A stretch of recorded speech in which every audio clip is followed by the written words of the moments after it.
What do we mean by humility? There are 4 core elements that humble leaders express. First, they understand their own weaknesses. They're aware of their own limitations, and they're not afraid to acknowledge them.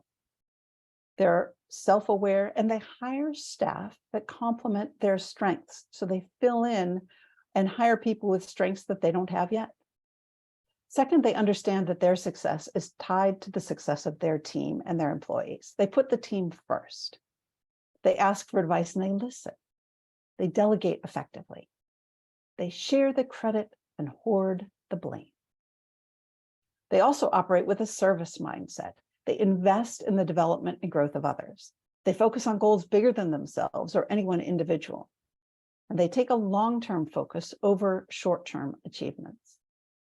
And lastly, they're driven by a higher purpose. They're not driven by their self-interest, and they keep their personal bias in check. What are some examples of leaders who embody humility? Former US Congressman John Lewis. He was a lifelong champion for equality and voting rights. He was gracious and down to earth, rich with gravitas, but he wasn't boastful. He wasn't a pushover. He held firm.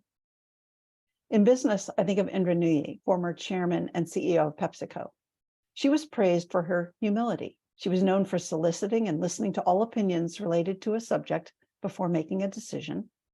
She was also seen as being very affiliated with the workforce. She was always learning. Make no mistake, humble leaders can be ambitious and competitive, but they are more likely to stay out of the spotlight and give credit to their team. They ask for help and they listen, giving permission for their colleagues to do the same.